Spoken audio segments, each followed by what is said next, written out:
เปิดพามามันนี่ก็เห็นเป็ดหลายเลยนะ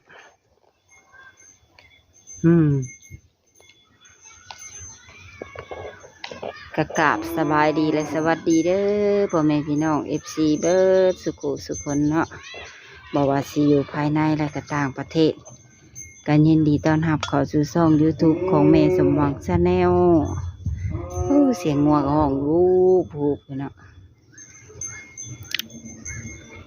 เมื่อนี้ก็จะได้นำพา FC มาหาสาวโสดหน้าใหม่เนาะทุกคนก็จะได้นำพา FC มาหาสาวโสดหน้าใหม่เนาะทุกคน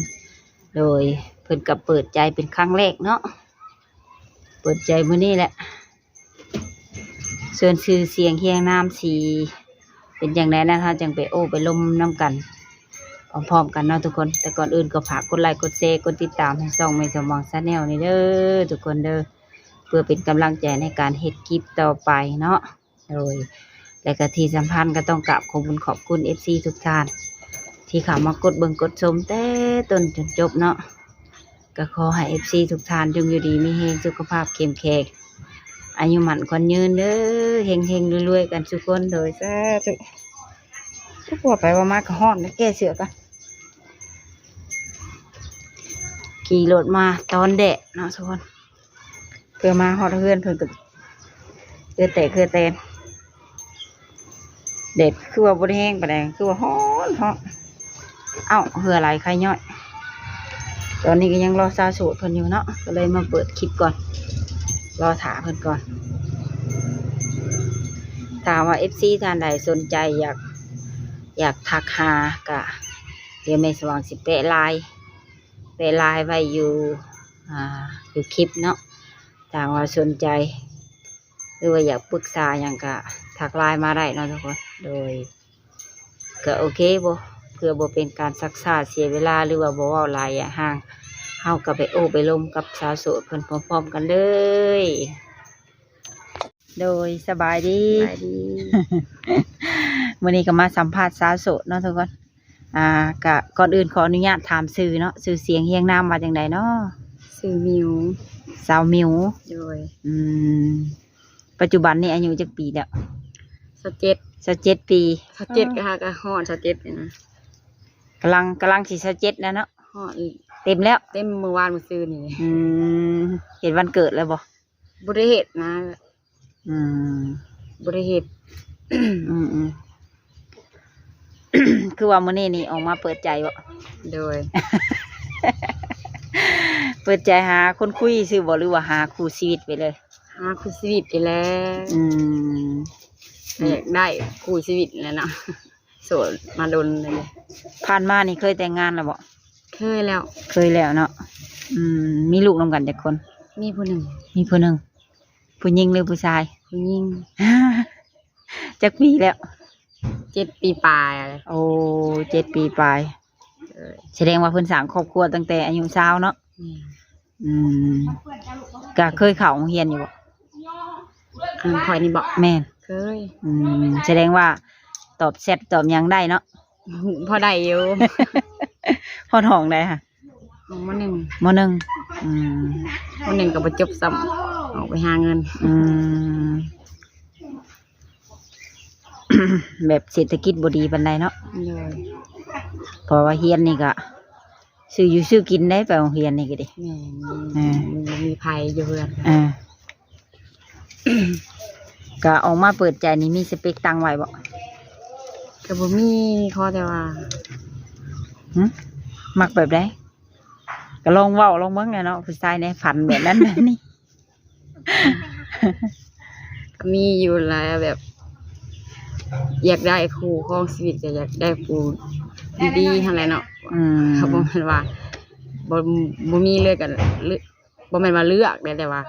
ก็อยากได้ผู้ดีแน่แบบบึงเฮาดูแลเฮาได้ว่าซั่นซะพอได้ฝากอนาคตไว้นำเนาะอย่างค่ะอยากให้ หักแพงลูกเฮาแน่แล้วเฮาก็มีลูกให้เลยเขาโรงเรียนแล้วบ่ลูกอ่ะโดยเขาเลยหักแต่แม่ก็บ่เอาแล้วเนาะยังให้หักลูกนำเลยแม่นั่นแหละเนาะเลย แต่มีแบบมักนมทางได้เป็นพิเศษลาวไทยหรือว่าต่างประเทศคนทางใดก็ได้แต่ว่าเขาแต่ว่าจริงใจเลยกับแบบบ่ตัวบ่อีหยังหั้นนะเขาก็ถือเขาตัวลายเนี่ยเขาก็เขาย่านแบบเขาเคยเป็นแม่ห้างมาแล้วเนาะบางคนก็ว่าบ่ให้เกียรติเฮานะโอ้นี่นะเนี่ยนี่เราว่าเฮาเป็นแม่ห้างใหม่ๆเฮาก็อยากเลือกเนี่ยนะแม่นแหละมันเป็นสิทธิ์ของเฮาเนาะโดยตั้งแต่เลิกคบกันมานี่ก็บ่ได้มีแบบคนมาเว้าหยอกว่าใหญ่แบบอยากได้เฮาบ่ยังบ่มีบ่มีอยู่แต่ว่าบ่ได้สนนะยังบ่เปิดใจเนาะจะไปเฮ็ดเวียกก็บ่ค่อยมีเวลาดอกมื้อนี้หั่นบ่ได้ไปหาเวียกแล้วก็เลยบ่ได้ไปเฮ็ดงานอยู่ไสฝั่งไทยบ่หรือฝั่งลาวเฮาเนี่ยเฮ็ดบางฝั่งลาวนี่เลยเฮ็ดโรงงานกองมื้อนี้เป็นวันหยุดมื้อนี้พักไปเวียกบ่ค่อยมีเวลาปานใดทำมาก็เพื่อมาแล้วก็เฮ็ดอยู่เฮ็ดกินเฮ็ดเวียกเฮ็ดงานในเรือนในซ่านก็ทำแล้วก็บ่ได้ค่อยมีเวลาปานใดอันตอนเฮาเลิกกันตอนนั้นน่ะเพิ่นมีมื้อที่3บ่หรือว่าแนวใดแม่เพิ่นมีมื้อที่3แต่เจ้าจับได้บัดเพิ่นขอจับได้เพิ่นไปเฮ็ดงานอยู่ไทยเด้เจ้าอยู่ลาวเพิ่นไปเฮ็ดงานอยู่ไทยหาเงินเลี้ยงลูกเลยเนาะก็ว่าเสียใจนี่แล้วเนาะจังให้ไปเนาะไปมาพัดมีผู้สาวแล้วก็นี่แต่ก็มาป้ากันบัดเพิ่นเสียให้บ่เพิ่นเสียหยังแบบเพิ่นบ่อยากป้าแน่นะพอพัดเจ้าบ่อยากป้าบัดคันฮู้แล้วมันก็สิอยู่นำกันได้เนาะมันไปกันบ่ได้แล้วคันว่าอีกอย่างกับผู้สาวเฮ็ดข้าวถือผ้าก็เลยจะเลยเป็นคนฝ่ายไปแต่ว่ามันมีภาพได้น้องๆเรื่องแบบนี้แม่อีกอย่างลูกเขาก็ยังน้อยเด้คือวันนี้เป็นออกมาเปิดใจใหม่บัดนี้เนาะพร้อมที่จะสร้างครอบครัวใหม่ถามว่าเพิ่นเป็นพ่อห้างนางหมายได้สิรับได้อยู่บ่ได้รับได้เนาะเขาจะลงเข้าใจกันคุยเข้าใจกันเอาอายุประมาณจักปีกะวะ30ปลายขึ้นไปเลยเนาะ30เอา30ขึ้นไปเนาะ27ทำกันมีหวังอยู่บ่ก็มีอยู่คันนิสัยคือผู้ใหญ่เนาะโดยว่าสิเลือกแบบอีรอดอกับพอแต่ว่านิสัยเข้ากันลงถือกันแบบนี้นะเอาขึ้นไปฮอดจักปีบัด60บ่หรือเท่าใด60นี่ก็ได้อยู่เลยเอาขึ้นไปฮอด60เนาะโดยถ้าว่าแต่งงานอีกครั้งใหม่นี่ไปอยู่10พร้อมสิไปอยู่บ้านเพิ่นบ่หรืออยู่เฮือนเฮาเองเที่ยวไปเที่ยวมาได้อยู่เพราะว่าเฮือนคนมันบ่มีไผเด้เป็นลูกสาวเดียวนะลูกสาวเดียวมีไผอยู่นำแม่กับอีกอย่างก็ลูกก็ยังน้อยอยู่บ่มีไผเบิ่งเพิ่นคันว่าไปๆมาๆได้เสียไปอยู่เพิ่นเลยก็ไปบ่ได้แล้วมีไอ้น้องคิงจักคนทางเจ้าบ่มีมีเจ้าคนเดียวนี่แต่เป็นลูกสาวเดียวเนาะนี่นั่งลงทั้งลูกกกลูกหลาอยู่นี่เลยนี่ว่าลูกสาวนี่สบายดีกันแล้วสบายดีด้วยนะซื้อยังลูกล่ะซื้อมาลีโอ้ซื้อมาลีเรียนอยู่ห้องได้เนี่ยป.1เขียนเป็นลายโตเติบบ่โอ้เก่งอีหล่าอยากได้อยู่บ่พอใหม่ฮะอยากได้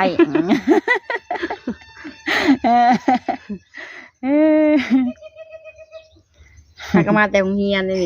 เฮือแตะอยู่ม่วนอยู่บ่ไปโรงเรียนแล้วนะถ้าว่ามี FC เพิ่นอยากมาลิ้นฮอดเทือนได้มาได้บ่ยินดีต้อนรับอยู่บ่หรือแนวใดมาได้ต้องบอกล่วงหน้าได้ว่าปึ๊บปั๊บกับเฮาบ่ได้ตั้งโตบางทีเฮาบ่อยู่เฮาไปเฮ็ดงานหั่นนะต้องนัดก่อนเนาะโดยมาปึ๊บปั๊บก็มาแบบบ่เห็นเฮาเห็นได้จังว่าสิว่าโดยว่าสาวป๊บเนาะผู้สาวคือป๊บผู้บ่าวบ่แม่นแบบเฮาก็ไปเฮ็ดเวียกคันมาก็นัดก่อนโทรบอกก่อนนะจากมื้อ2มื้อก็สิได้ลางาน คือตอนนี้นี่ยาขาดกันกับสามีเก่านี่100%แล้วเนาะคักแน่แล้วเนาะ ร้อยแล้วโดนเลย อย่าว่าเวลาเฮามาเปิดใจผัดมาคอมเมนต์ในนั้นในนี่นะ ยังบ่ได้ขาดกันจังซั่นจังซี่ มีหักประกันเลยบ่มี ไปเฮ็ดงานนี่วันหยังฮอดวันหยัง แต่วันจันทร์ฮอดวันเสาร์ วันจันทร์ฮอดวันเสาร์หยุดวันหนึง แม่นวันอาทิตย์ งานนี่ยืนเบิดมื้อเลยเนาะเนาะ แม่น โอ้เก่งเลยจ้ะนะ ยืนแหละก็มี พักเบรก พักเบรกกับพักอยู่แต่ว่าตามเวลาเพิ่นให้พักนั่นแหละ จักมื้อได้เงินเดือนเท่านึง เดือนหนึ่ง เดือนหนึงได้เท่านึงอย่ามาได้เป็นวิกเป็นหยังอยู่แม่นเนาะ โดย จักปีแล้วไปเฮ็ดงานอยู่ค่ะ สิฮอดปีเลยเด้ และมีช่องทางติดต่อทางใดทางเจ้า Facebook แล้วก็เฮาลินไลน์อยู่ ลิ้นอยู่บ่หลาย โดย เพราะว่าไทยกับต่างประเทศนี่เพิ่นถนัดทางไลน์หลายกว่า โดย Facebook นี่บ่เป็นได้ผมคนบ่ได้ลิ้นว่ะ โดยลินอยู่ไลน์ก็บ่ค่อยได้ลินมาได้โทรศัพท์เฮามันจะเพ่นะ อีกอย่างกับทางบ้านเฮานี่บ่มีคนมักลิ้นไลน์เนาะ แม่น จักสิเซตเข้าไป ตั้งไปก็ได้บ่จักสิเซตเข้าไปเด้ โดย วันนี้แหละจะสิได้คุยวันนี้แหละเนาะ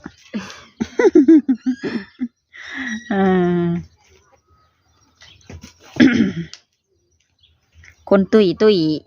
ก็ได้บ่ ใจก็เฮา ได้ ก็ เนาะ คุยกันนี่แหละเนาะคุย แม่เพิ่น กัก่อแบบ สูบยากินเหล้าอันนี้รับได้อยู่บ่ ก็บ่ปานใดดอกกินเหล้าสิบยานี่แต่ว่า ก็เฮาคุยกันกับบอกกันก็ได้บ่แม่นเนาะบ่แม่นว่าสิปฏิเสธเลยกับมันก็บ่ได้ ผู้ชายเนาะต้องสูบเนาะ โดย จะให้ตัดมันก็ตัดบ่ได้มันก็ตัดบ่ได้แต่ว่าเฮาคุยกันก็ต้องบอกกันทีละเล็กละน้อยได้คันเขาหังเฮาเขาก็ เปลี่ยนแปลงเพื่อเฮาได้เนาะ โดย สรุปแล้วนี่คันสิไปอยู่บ้านสามีเลยนี่ก็ไปอยู่บ่ได้เนาะ โดยไปๆมาๆ ไปมาได้ นอกจากสิว่าลูกสาวเฮาใหญ่ โดย ลูกสาวก็ยังน้อย ลูกสาวใหญ่ได้สร้างครอบสร้างครัวอยู่นำพ่อเฒ่าแม่เฒ่าได้ไปได้เนาะ ใช่ ผ่านมานี่ก็เคยไปอยู่เฮ็ดงานเมืองไทย ไปแต่รุ่นแหละ ไปแต่รุ่นแล้วแต่ท่านได้เอาผัว แม่น ไปเฮ็ดงานยังอะ เฮ็ดงานร้านอาหาร รวยอยู่บ่ บ่รวยบ่ถ้าบ่รวยบ่ก็บ่รวย ได้หลายหมื่นเด้อบ่ เดือนหนึง 9,000 9,000 พอได้ใช้ได้จ่ายในครอบในครัวแหละเลี้ยงลูก ได้จักปีไป ไปได้2 ปี ทำมาบ่มีใครอยู่นำแม่นำลูกนี่ ทางเจ้าเองนี่เป็นคนนิสัยใจคอแบบใดใจร้อนบ่หรือใจเย็นแบบใด ก็ธรรมดา ธรรมดา ฮ้อนบ่ยังเนาะ เวลางอนนี่แสดงออกแบบใด บ่เคยงอนไป บ่เคยงอนไปนะ ก็ เวลาอยากให้หันนี่ได้แสดงออกแบบใดโวยวายบ่หรือว่าแบบเงียบ บ่โวยวายแต่ว่าเงียบ ใจดีได้ออกมาเอง ประมาณนี้บ่ ก็บ่เคยให้ไผบ่เคยแบบโวยวาย แต่แบบมีแต่คันเฮาเป็นผู้ใหญ่นะเว้ากันเว้าเข้าใจกันแล้วก็สามีกับไปกันได้คันว่าบางคนเว้าไปเขาบ่เข้าใจนี่ก็มีให้แน่หั่นแหละ บัดทางอันผู้บ่าวได้บัดนี่อยากได้คนนิสัยใจคอแบบใด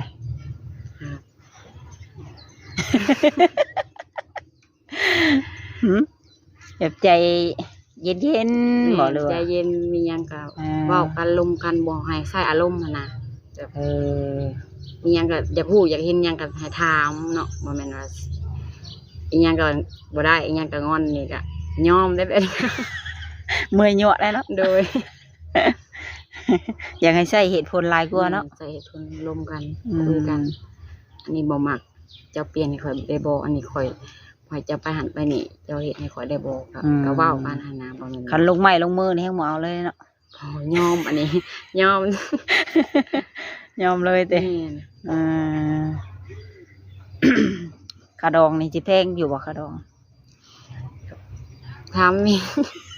ต้องเรียกกับพ่อแม่ตัวนี้เนาะ เรื่องแบบนี้ก็แล้วกับพ่อแม่เฮาก็ตัดสินใจบ่ได้เว้าบ่ได้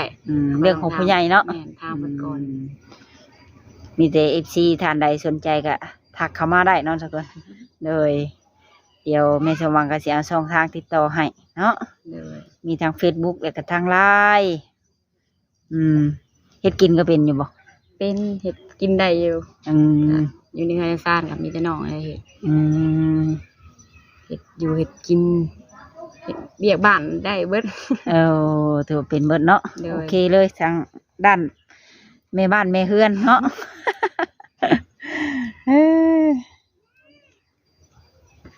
คัน FC เพิ่นให้ไปลินฟังไทยนี่ไปได้อยู่บ่แถวมุกดาหารน่ะ ไปได้ ไปได้เนาะ เลยแต่ว่าเราต้องมีมือผักเวียกนะต้องลางาน มีบัตรสปอร์ตอยู่บ่จ๊ะ บ่มี เห็นบัตรขาวไว้เนาะ โดย อืม บัดข้าวได้อยู่ แต่อันสมมติว่าเปิดใจไปแล้วนี่เจ้าสะดวกคุยเวลาใดกะวะ อ่า จากโมงหาจากโมงตอนนี้ไปสินะ ตอนเช้าก็ได้อยู่แต่ว่าตอนเที่ยงก็เที่ยงก็ได้อยู่เพราะว่าเรากินข้าวได้เลยเดี๋ยวกินข้าวตอนแรงมัน6 โมง 6 โมง เข้ามาเพื่อให้ดูเห็ดกินกับพอดี7 โมง นอนโทรวิดีโอคอลเลยบัด ได้ คุยได้ แสดงว่าเพิ่นว่าง3เวลาทุกคนเอ้ย โดย ตอนเช้าเนาะแล้วก็ตอนเที่ยงแล้วก็ตอนแรง โดย เลยก็มีหยังอยากฝากถึงหนุ่มๆเติมอีกอยู่บ่ อยากให้เขามาแบบบ่ต้มบ่ตัวบ่ประมาณนี้บ่ แต่ว่าอยากให้มาเลยแบบ คนที่จริงใจบ่ให้ตัวหันนะแบบ อืม บางคนก็เว่าบ่ได้เลยเนาะคนเฮามันก็บ่คือกัน แม่ต่างคนต่างใจ ก็โอเคซะเนาะสำหรับคลิปนี้ก็สิได้ขอจบคลิปไว้เพียงเท่านี้เนาะ โดย ไว้พอกันใหม่มื้อหน้าให้น้องเพิ่นไปให้เรียกเฮ็ด โดย งานก่อน โดยสบายดี สบายดี เลยก็เป็นจังไดเนาะทุกคนหลังจากที่ได้ได้ลงกับสาวโสดเพิ่นเป็นที่เรียบร้อยแล้วก็หวังว่าสิถึกอกถึกใจบ่หลายกันหน่อยเนาะทุกคนทางว่า FC ท่านใดสนใจอยากติดต่อสาวโสดเพิ่นก็ทักไลน์มาได้เด้อทุกคนเธอโดยก็สำหรับคลิปนี้ถามว่าภาพใด หรือว่าเนื้อหาใดคำบอกคำจาใดมันบ่สุภาพเนาะก็ต้องกราบขอโทษขออภัยหลายๆเด้อทุกคนเด้อโดยสำหรับคลิปนี้ก็สิได้ขอจบคลิปไปเพียงเท่านี้ก่อนสิได้ขอตัวกลับบ้านก่อนเนาะทุกคนเนาะเอาไว้พอกันใหม่มื้อหน้าสำหรับคลิปนี้ก็สิได้กล่าวคำว่าสบายดีบ๊ายบาย